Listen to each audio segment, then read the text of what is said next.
How we gon' get this bread right? Life a blindside you, so it's best to prepare right. It take one night, wrong place, in the wrong time, it can change. Growing up is never like you planned. Shout out to people that did struggle with no helping hand.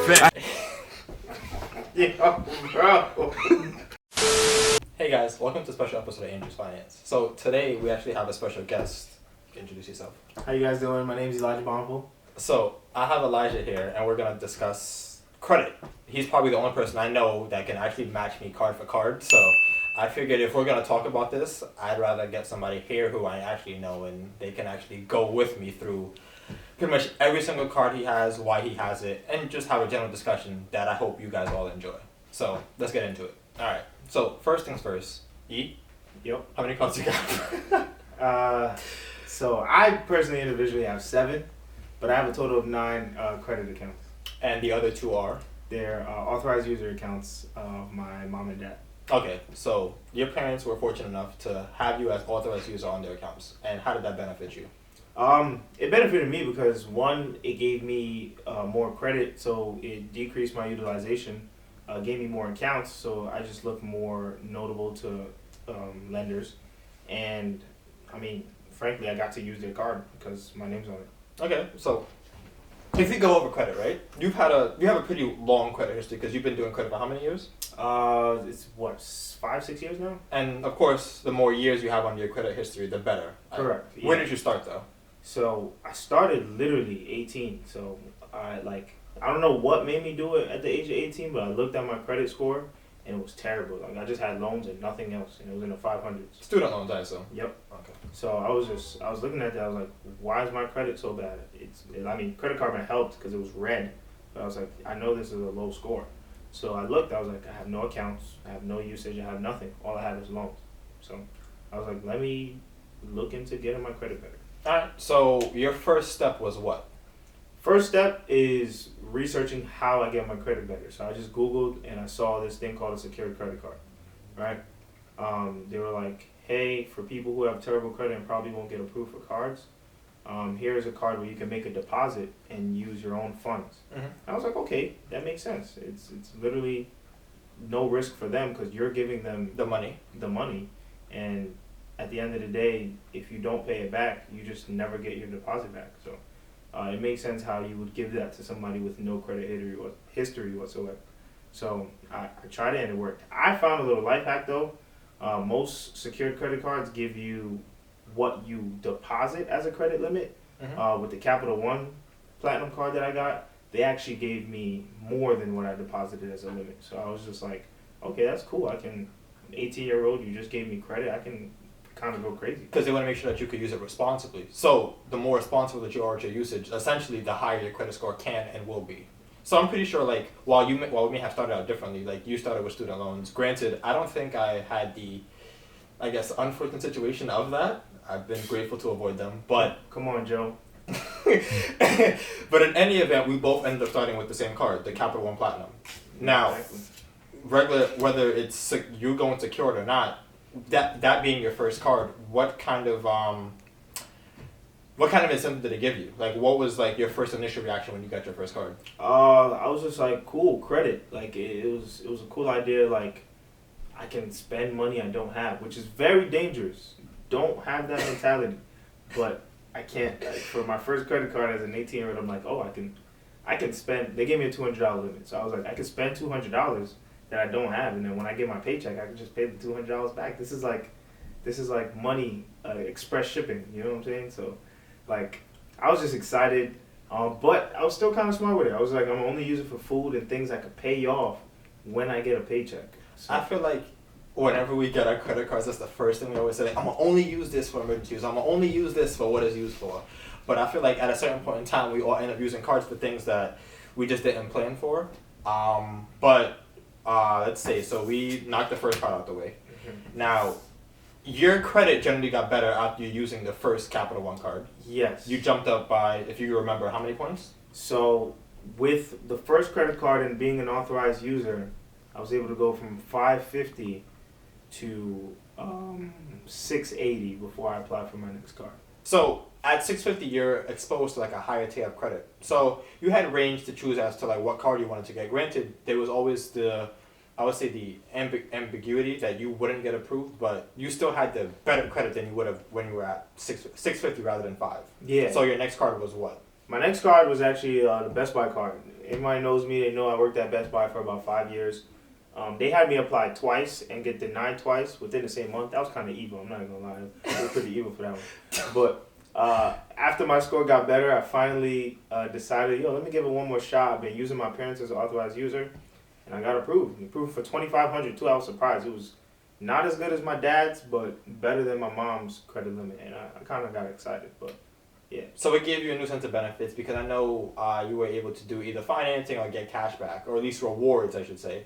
And after a significant amount of time with that card, your credit also took a significant bump up as well. Oh yeah, because I worked there, so literally even if people just ask me to buy stuff because of the convenience, I would just throw it on my Best Buy card and boom, I'm making advances towards my credit. And that shot me all the way up to 715, where I ended up going with American Express. Now, so at 715, you have a really good variety of credit to choose from. They're almost, at that point, that's kind of like cards asking you to apply for them. You start getting them in the mail, I assume. Like, you'll be like, oh, hey, you get pre-qualified offers or whatever the case may be. But in any event, so jumping from 5 to 6 to about 7, you went through all 3 tiers, and now you have pretty much the cream of the crop to choose from.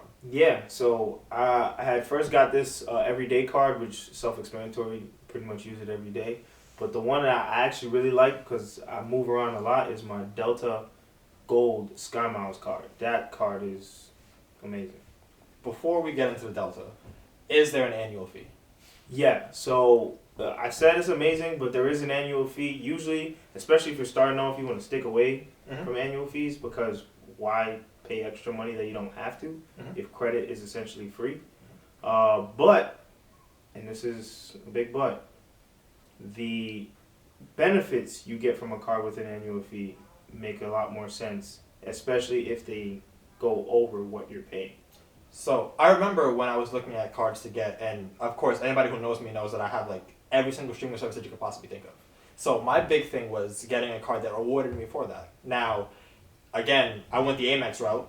It's pretty weird that we went the similar route when it comes to certain cards, but in any event, while we may not have the same card, I went with the route to reward me with my streaming services. Granted, Amex again, $99 for my fee. I believe it's $99 for yours as well. Yeah, it used to be $95, but they bumped up the extra $4. I don't know. But in any event, you make more money, or at least you save more money with your perks on the card than you do without it, correct? Yeah, correct. Like, for example, so obviously it's exclusive with Delta flights. Anytime I fly Delta, my check bag is automatically free. For those who fly, your check bag with Delta at least is $30 per trip. So that's going and coming back. So a total of $60 you have to pay for a round trip on a check bag. I pay $0. How much you find yourself flying a year? Honestly, it's come down to every 2 or 3 months, I'm probably on a plane 3 or 4 times. You know. So now on average, how much do you think you're saving? Because let's say we do one trip, that's $60 you're already saving right there. Exactly. So your fee is $90. So, well, $100, let's say. You're saving $60 on one trip, and you find yourself taking how many trips a year? A year, probably 5 or 6. Okay, so that's what, 5 or 6 times 60? That's yeah. almost $300. So you're saving $200. You pay Amex back, and then you also getting rewards on top of wherever you're flying because Amex rewards you through Delta. Yeah, most definitely. You get like, I currently right now have about like $800, $900 in travel credit. So, and I'm trying to just save it so I can pretty much go anywhere. 1, 2, 3 Cancun? Let's get it in here, Skip. Yeah. 1, 2, 3 Cancun. 1, 2, 3 Cancun. But nah, I basically, I'm trying to make it so like I can use rewards and just go anywhere. Like for my birthday, and I threw this in one of the videos I did. I went to Atlanta for $11. $11. Round trip.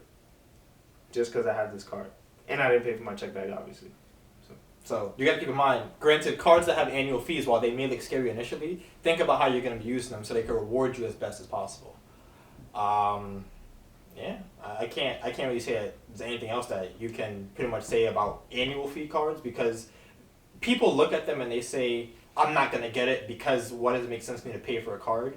But when those rewards kick in, they actually do come out to be way more than you get back than what you're spending. Yeah. Like, I think I spend almost $200 in streaming services a month. Now, for me to get 6% cash back on that every single month it's gonna beat that $900 annual fee. It's always gonna beat it. Always gonna beat it. And it's like, just look at that annual fee, because you'll see some beastie ones that say about like $500, $550, but then they'll tell you they give you $200 in credit in 1 month, another $100 credit here, 6% back there, 10 times the points here. And by the time you know it, annually you're making about $2,000 in rewards from spending $550 on the card. So like, just take a look first. I'm not gonna get a card with a $550 annual fee just quite yet. I'm not that rich. That's what I want to talk about next too. But continue. But they're worth looking at. Definitely worth looking at. So on the topic of annual fees, we spoke about the Amex card, or we can say the Chase Sapphire, that has the $550 annual fee. Now that's the one card that neither one of us have, and I'm pretty sure we avoided it for good reason. But what are your thoughts on it? I think when you first look at it, first of all, it looks really pretty. It's a pretty looking card. It's a metal platinum card. I feel like that's one of the most gorgeous cards out there. I've actually held one too, because a customer, like, he pulled it out to pay for something, and I was just like, dang, this card's mad heavy. That's how I know you got money. Aesthetically, I asked him what he did, off rip. I was like, yo, what do you do for? He was like, I'm an engineer. My wife's an engineer too. I was like, okay, cool, got you.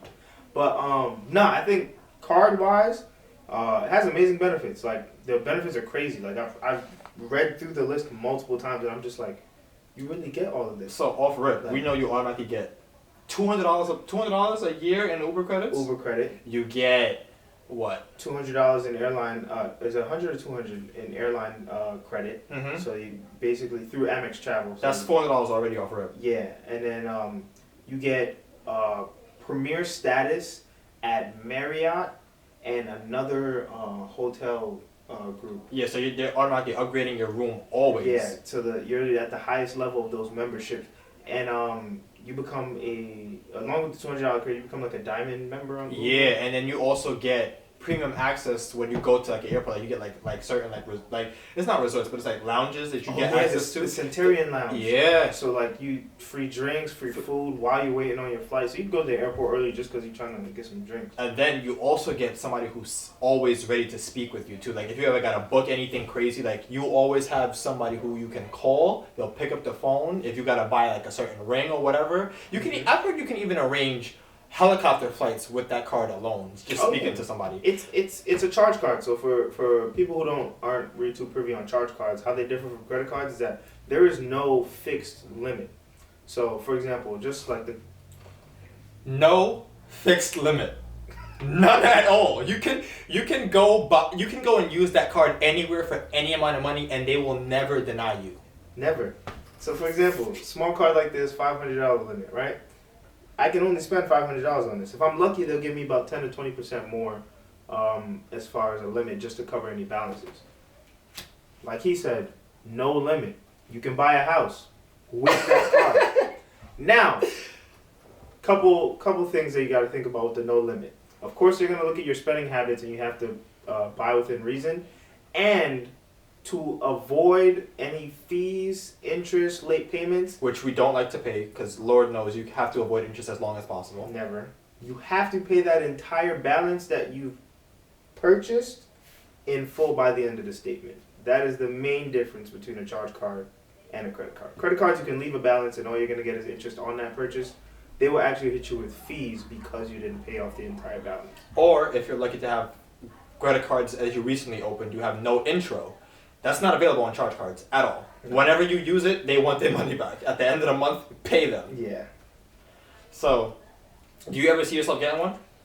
When I reach a certain financial point, yeah, most definitely. Because I feel like the rewards are like, they're too much to give up on. And I think it's also a power move just to whip out that card. The same way it is a power move to whip out cash as well, but like, I'm always a fan of making my money work for me after I've either invested or, if I still have a job, unfortunately, worked for my money.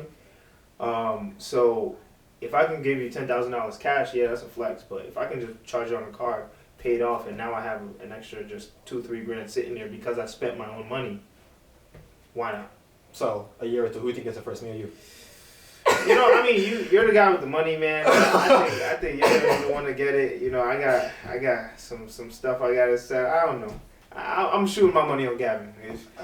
Comment down below who you think is gonna get it first, me or Gavin. So whoever gets it first, there will probably be an unboxing on the channel. Okay. It's gonna be crazy, but yeah, I really want to thank Elijah for coming out today. He's probably gonna be one of my favorite interviewers and favorite co-hosts. You can actually make your plug now because I'm pretty sure you got things that you do on the side that you can tell people about. Oh yes, ladies and gentlemen, I do have my YouTube channel. Elijah Bonful is my name. I'm giving you a bunch of everything on that channel, and I'm doing a giveaway, bunch of giveaways actually. So stay tuned. What's the top prize for the giveaway? The top prize, if we get to 1,000 subscribers, I'm giving away an Xbox Series X and or a PS5. Whatever you guys choose, whoever wins. So get into it with me. I'm gonna have some fun on my channel. So. Yeah, we here to work. So you know the goal is always to be wealthy, never to just be rich. Want to create generational wealth, and one of the ways you can do that is through credit. So I'm thankful to have had him here today, and we'll see you guys next week. Thank you. How we gon' get this bread right? Life a blind side, so it's best to prepare right. It take one night, wrong place, in the wrong time, it can change. Growing up is never like you planned. Shout out the people that did struggle with no helping hand.